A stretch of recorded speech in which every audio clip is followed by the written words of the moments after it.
BJP প্রার্থীর হয়ে road show না করে চলে গেলেন মনোজ তিওয়ারি। হতাশ প্রার্থী থেকে সমর্থকেরা। সোমবার ইসলামপুর শহরে রোড শো করার কথা ছিল ভোজপুরির সুপারস্টার তথা দিল্লির সাংসদ মনোজ তিওয়ারির, কিন্তু সময় ঘনিয়ে গেলেও তারকার দেখা মেলেনি আর। এরপর ট্রাক স্ট্যান্ড থেকে প্রার্থী নিজেই কর্মী সমর্থকদের নিয়ে মিছিল করে পার্টি অফিসে আসেন। সন্দীপ ভট্টাচার্য বিজেপি নেতা জানান, মনোজ তিওয়ারির সময়ের অল্পতা থাকার জন্য তিনি রোড শোতে অংশগ্রহণ করতে পারেননি। তবে তার সময় অল্পতা থাকার জন্য কোর্ট মাঠে তার যে হেলিকপ্টার ছিল সেখানে তিনি আসেন এবং সেখান থেকে হেলিকপ্টারে করে চলে যান। এতেই যথেষ্ট হতাশ কর্মী থেকে সমর্থক প্রত্যেকেই। Bureau report, big news Bangla. BJP কর্মীরা দাঁড়িয়েছিল, আপনি রাস্তায় একা হাঁটতে লাগলো, কি বিষয়টা?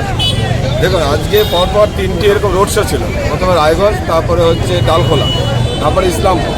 টাইমের একটু সমস্যা ছিল, কেননা হেলিপ্যাডের একটা ব্যাপার ছিল। হেলিকপ্টার নির্দিষ্ট টাইম অবধি পারমিশন নেওয়া ছিল, সেখানে 5:30 অবধি ছিল। 5:30 সময়ের স্বল্পতার কারণে আজকে তিনি এখানে আমাদের সঙ্গে উপস্থিত হতে পারেনি।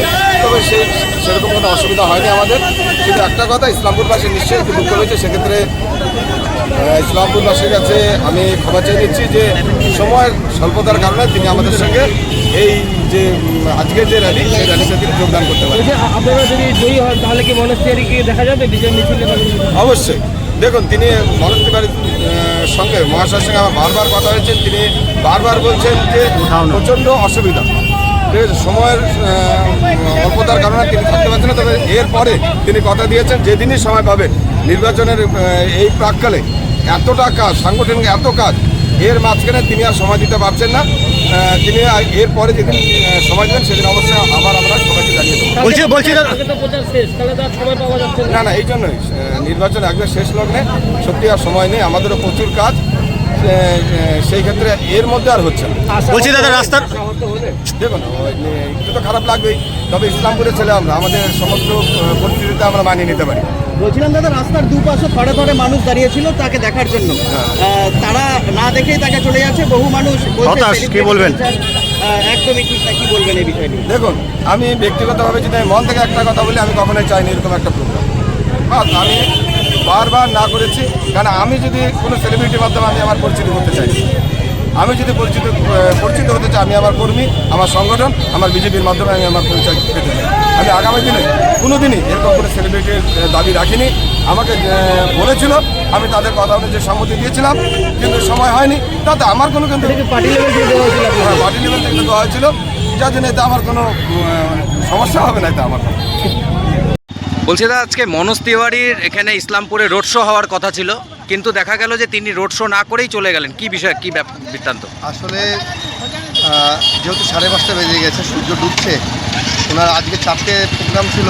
মানুষের এত ভিড় চারিদিকে যে সেই প্রোগ্রামগুলো অ্যাটেন্ড করতে ওনার দেরি হয়ে গেছে। তো স্বাভাবিকভাবে 5:30টার মধ্যে এখানে থেকে ওনার হেলিকপ্টারটাকে উঠতেই হতো। এবং দুর্ভাগ্যক্রমে উনি আমাদের এই রোড শোটা অ্যাটেন্ড করতে পারলেন না। কিন্তু প্রচুর কার্যকর্তা, প্রচুর মানুষ শহরের চারদিকে উৎসাহিতভাবে ছিলেন, হেলিপ্যাডের চারদিকেও ছিলেন। এখন যেহেতু ওনাকে এখান থেকে 5:30টার সময় ফ্লাই করতে হবে এবং 6:30 থেকে ওনার ফ্লাইট আছে বাগডোগরায়, এবং কলকাতায় একটি বাধ্যতামূলক বৈঠক রয়েছে, কাজে ওনাকে সেই কার্যসূচির জন্য ওনাকে চলে যেতে হলো।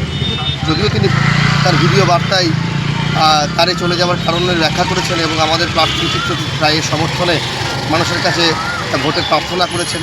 বলছি, এই যে রোড শো হলো না, বা মানুষ, এই আপনাদের কার্যকর্তা হোক বা সাধারণ মানুষেরা যে তার জন্য অপেক্ষা করছিলেন, এই যে হলো না, সেটার প্রভাব কি ভোট ব্যাংকে পড়ার? না, এইগুলো বিষয় না। মানুষ জানে যে সাধারণভাবে ভিভিআইপির এলে তাদের প্যাকটা প্রোগ্রাম থাকে, এবং সেই প্যাকটা প্রোগ্রামের ক্ষেত্রে কোনো না কোনো প্রোগ্রাম হয়তো কম বেশি বিভিন্ন সময়ে হ্যাম্পার হয়।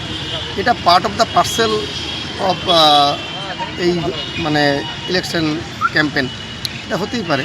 বলছি, দেবের তৃণমূলের পক্ষ থেকে দেবেরও রোড শো করার কথা ছিল, কিন্তু তিনি রোড শো অসম্পূর্ণ রেখেই চলে গেছেন। কিন্তু একদিকে দেখা যাচ্ছে যে মনোজ তিওয়ারি তো রোড শোই করলেন না, তো এটা কিভাবে দেখছেন? তো দেবের প্রসঙ্গটা দেব কেন চলে গেছেন সেটা আমি জানি না।